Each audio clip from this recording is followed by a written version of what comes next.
Hello everyone. आज हम radiology पढ़ रहे हैं और मैं रेडियोलॉजी के कुछ क्वेश्चंस डिस्कस करने वाली हूँ। धीरे धीरे हम रेडियोलॉजी कंप्लीट करने की कोशिश करेंगे, पर आज की वीडियो में सिर्फ कुछ क्वेश्चंस का डिस्कशन है। अब जैसे कि हमें पता है कि फोकल स्पॉट के बारे में रेडियोलॉजी के अंदर कि एक्चुअल साइज क्या है फोकल स्पॉट का। एक्चुअल साइज है फोकल स्पॉट का 1x3 mm। ये एक्चुअल साइज है फोकल स्पॉट का, पर इस फोकल स्पॉट से हम इमेज हमारी अच्छी नहीं आ सकती। तो अब हमें क्या करना है, हमें इसका साइज छोटा करना है। अगर हम इसका साइज छोटा कर देते हैं तो ज़्यादा से ज़्यादा हीट जनरेट होती है, तो हम इसका साइज छोटा नहीं कर पाते हीट जनरेशन के कारण। इसलिए हम क्या कर रहे हैं, इसको साइज का छोटा नहीं कर रहे, बस इसको थोड़ा सा एंगुलेट कर रहे हैं। तो इसके अंदर हम 20 डिग्री एंगुलेशन डाल देते हैं। हमने इसके अंदर 20 डिग्री एंगुलेशन डाल दिया।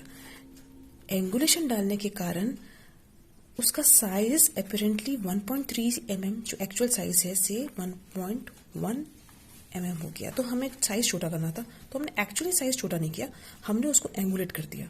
एंगुलेट होने के कारण ये 1.1 mm हो गया।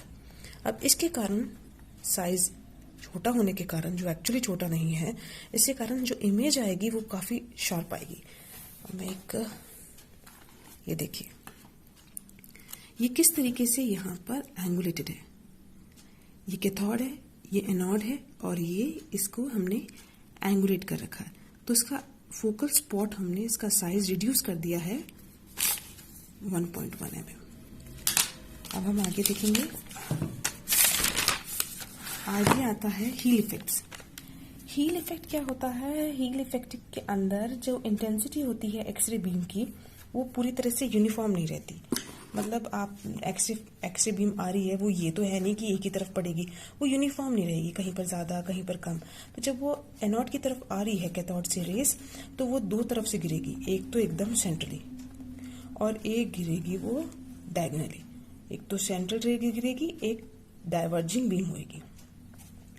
तो कैथोड से तो आ रही है रेस और एनोड पे पड़ रही है, तो कैथोड तो रेस फेंक रहा है, इसलिए मोर इंटेंसिटी इसकी तरफ होगी, और एनोड पे रेस गिर रही है, और एनोड आधी तो रेस को ऑब्जर्व कर रहा है, तो इसकी तरफ जो एक्सरे रेस होगी वो लेस होगी। तो यही हील इफेक्ट है। तो हील इफेक्ट एक्चुअली में क्या है? हील इफेक्ट है कि हाई इंटेंसिटी तो आपको कैथोड की तरफ दिखेगी और लो इंटेंसिटी आपको एनोड की तरफ दिखेगी, क्योंकि उसका सेल्फ ऑब्जर्प्शन हो गया रेस का। तो ये है हमारा हील इफेक्ट। ठीक है, अब हम आगे जाएंगे।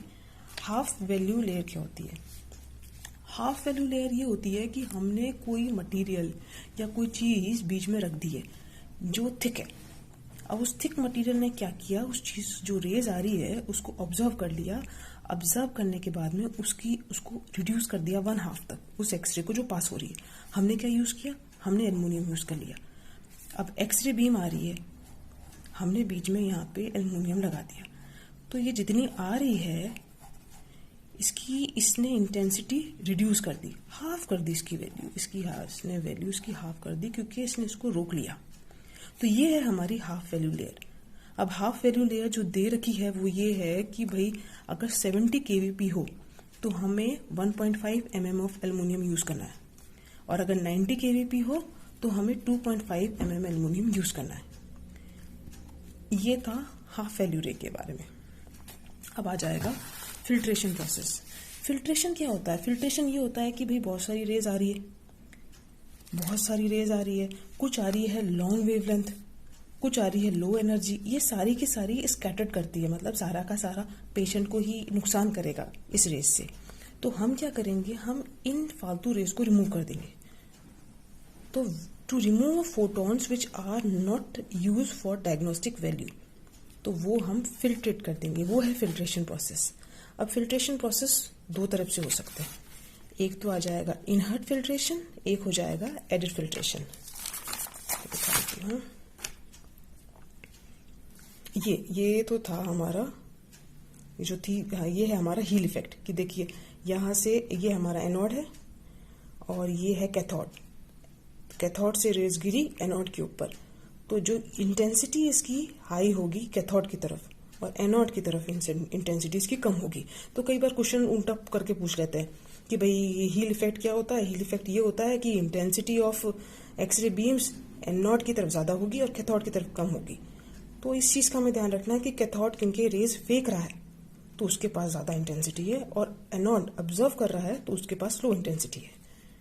इसके बाद में ये हाफ वैल्यू लेयर जो मैंने आपको बताया था कि हमने एल्यूमिनियम रख दिया, यहाँ से रेज आ रही है, इंटेंसिटी 100% है, पर बाद में इसने ऑब्जर्व कर ली, उसको रोक लिया और इसकी इंटेंसिटी 50% कम कर दी। ये वही चीज़ बताई गई है कि अगर ये यहाँ पर तो इसकी ये हाफ वैल्यू है, ये इसकी इंटेंसिटी है, तो अगर इसकी इंटेंसिटी 100% है और इसकी हाफ वैल्यू 1 है तो उसमें 50% है। इस तरह से ये पूरा डायग्राम है। अब हम फिल्ट्रेशन के बारे में मैं आपको बता रही थी, फिल्ट्रेशन पर रुक गए थे कि फिल्ट्रेशन क्या होता है। फिल्ट्रेशन हम ऐसा एक चीज़ बीच में डाल दी तो जो फालतू की जो रेज होती हैं जो डायग्नोस्टिक काम नहीं आती है वो उसको रोक लेती है। जैसे कि लॉन्ग वेवलेंथ हो गई, लो एनर्जी फोटोन हो गया, ये डायग्नोस तो करेंगे नहीं, ये पेशेंट को नुकसान पहुंचाएंगे। तो हमने क्या किया, इसको रोक लिया। रोकेंगे कैसे? फिल्ट्रेशन से। एक होता है इनहर्ट फिल्ट्रेशन। इनहर्ट फिल्ट्रेशन होता है इनहर्ट मतलब जो एक्सरे ट्यूब है उसके अंदर ही वो फिल्ट्रेशन मौजूद है। उसके अंदर जैसे ग्लास मेटल जो बना हुआ है उससे, या उसके अंदर इंसुलेंट ऑयल है उस ट्यूब के अंदर, उसके कारण से काफ़ी सारी फालतू रेज ऑब्जर्व हो रही है। इसके अंदर खुद के अंदर थिकनेस होता है एल्युमिनियम का जो 0.5 to 1 mm होता है। 0.5 to 2 mm या फिर 1 mm ऑफ एल्युमिनियम इनहर्ट फिल्ट्रेशन का होता है। अब आ जाता है दूसरा एडिड फिल्ट्रेशन। एडिड फिल्ट्रेशन के अंदर हम क्या करते हैं, एल्युमिनियम को ऐड कर देते हैं। ये रहा एडिड फिल्ट्रेशन, सॉरी कैथोड, और ये एडिड फिल्ट्रेशन। एडिड फिल्ट्रेशन में कुछ नहीं किया, एक एल्युमिनियम फिल्टर बीच में ऐड कर दिया। एक्सरे आई, एल्युमिनियम फिल्टर ने इसको रोक लिया। अब वो इसकी वैल्यू बता चुकी हूँ मैं, इसकी वैल्यू यही थी कि अगर 70 kVp हो तो हम एल्युमिनियम फिल्टर यूज करेंगे 1.5, और 70 से अबव या 90 हो तो 2.5। ये तो इसकी टोटल वैल्यू हो गई। अब आ जाता है quality of x-ray beam. Quality किस पे डिपेंड करती है? क्वालिटी डिपेंड करती है पहले तो एक्सपोजर टाइम पर। भाई जितना ज़्यादा एक्सपोजर होगा उतने ही ज़्यादा नंबर ऑफ इलेक्ट्रॉन होंगे, जितने ज़्यादा नंबर इलेक्ट्रॉन होंगे उतनी ही ज़्यादा अच्छी इमेज बनेगी, उतनी अच्छी उसकी क्वालिटी होगी। तो ये क्वालिटी हो गया। फिर सेकंड आता है ट्यूब करंट, जिसको हम एमए बोलते हैं। सेम वही, ट्यूब करंट जितना ज़्यादा होगा उतने ही नंबर ऑफ इलेक्ट्रॉन ज़्यादा होंगे और उतनी ही उसकी क्वालिटी ज़्यादा होगी, क्योंकि उसको ज़्यादा इलेक्ट्रॉन मिल रहे हैं तो उसकी क्वालिटी इंप्रूव हो जाएगी। अब फिर आता है tube voltage peak, KVP। Tube voltage peak आपको ये बोल रही है कि अगर एनोड और कैथोड का डिस्टेंस ज़्यादा है, ठीक है, अगर उसका डिस्टेंस हमने इंक्रीज कर दिया तो जो इलेक्ट्रॉन एनोड की तरफ हिट करेंगे उनकी भी स्पीड बहुत तेज होगी। स्पीड उनकी तेज होने के कारण बहुत जल्दी ही काइनेटिक एनर्जी कन्वर्ट होगी, तो इलेक्ट्रॉन भी बहुत स्पीड से एमिट होंगे। क्योंकि उनका डिस्टेंस हमने ज़्यादा कर दिया है तो जो इलेक्ट्रॉन दौड़ के एनोड की तरफ आ रहे हैं वो भी बहुत स्पीड से आ रहे हैं, तो उसकी इमेज अच्छी बनेगी हमारे पास। तो एक्चुअली ये हमारी क्वालिटी इंप्रूव करता है KVP। अब फिल्ट्रेशन के बारे में हमने पढ़ लिया। कॉल्यूमिनेशन के बारे में अभी थोड़ा सा बता देती हूँ, बाद में इसके ऊपर अलग से वीडियो दिखाऊंगी आपको। कॉल्यूमिनेशन क्या करता है ना कि एक एरिया, जैसे ये ट्यूब है, इसके आगे एक एरिया ना रिस्ट्रिक्ट कर देता है ताकि ये ना यहीं से ही रेस पास हो, यहाँ से रेस पास ना हो। तो ये रिस्ट्रिक्ट करता है एरिया, और हम लेड कॉल्यूमिनेशन यूज करते हैं इसके अंदर, तो इससे हमारी क्वालिटी है ना वो बढ़ जाती है। अब 90% तो हमारा बॉडी ही ऑब्जर्व कर लेती है एक्सरे, बस 10% ही होता है जो एक्सरे फिल्म से पास होता है। तो ये जो फालतू का होता है, इस कारण से हम कॉल्यूमिनेशन यूज करते हैं कि फालतू के रेस तो बॉडी ही ऑब्जर्व कर ली। तो हमने क्या किया, एक्सरे का मुंह ही इधर ऐसे लगाकर कुछ कॉल्यूमिनेशन, इसको मुंह ही छोटा कर दिया ताकि कम ही रेज इससे पास हो। अब inverse square law, inverse square law होता तो ये है I1/I2 = D2 square by D1 square. Inverse square law क्या होता है? इनवर्स स्क्वायर लॉ ये बोल रहा है कि इनवर्स स्क्वायर लॉ के हिसाब से तो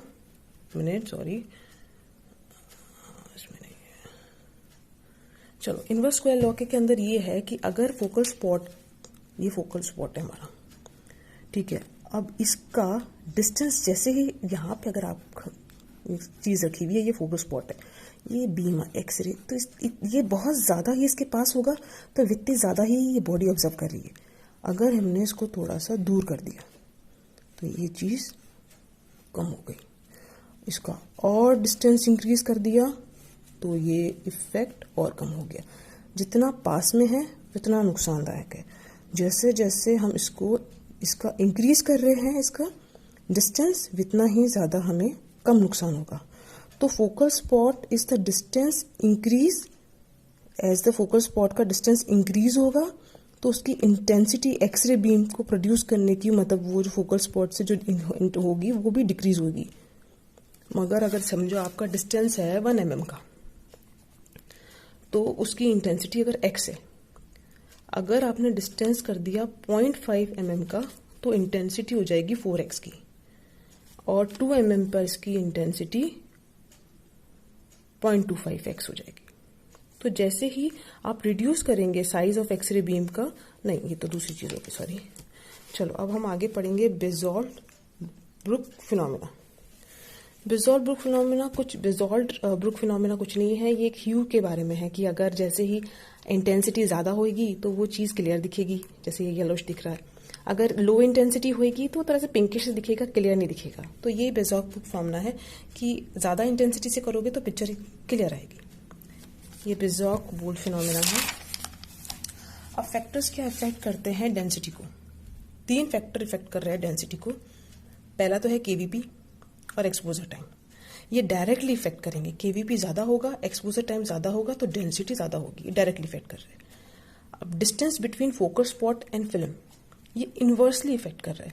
इनवर्सली मतलब अगर डिस्टेंस ज्यादा होगा डेंसिटी कम होगी, डिस्टेंस कम होगा डेंसिटी ज्यादा होगी। सब्जेक्ट थिकनेस मतलब अगर कोई चीज ज्यादा मोटी है, अगर बहुत कोई चीज ज्यादा मोटी है तो वो क्या कर रही है ना, अपने अंदर से रेज को पास ही नहीं होने दे रही। तो जितनी ज्यादा थिकनेस उतनी ही इसकी डेंसिटी कम हो जाएगी, क्योंकि जब पास ही नहीं होगी रेज तो डेंसिटी उसकी वो कम हो जाएगी। तो ये भी इनवर्सली ही इसको कर रहा है, सब्जेक्ट थिकनेस। अब हम रेडिएशन के बारे में पढ़ते हैं फटाफट से। रेडिएशन 2 टाइप के होते हैं, एक ब्रह्मस्टैंग रेडिएशन, एक ब्रेकिंग रेडिएशन, ब्रह्मस्टैंग रेडिएशन, और दूसरा होता है कैरेक्टरिस्टिक रेडिएशन। ब्रह्मस्टैंग रेडिएशन को हम ब्रेकिंग रेडिएशन भी बोलते हैं। ब्रह्मस्टैंग रेडिएशन के अंदर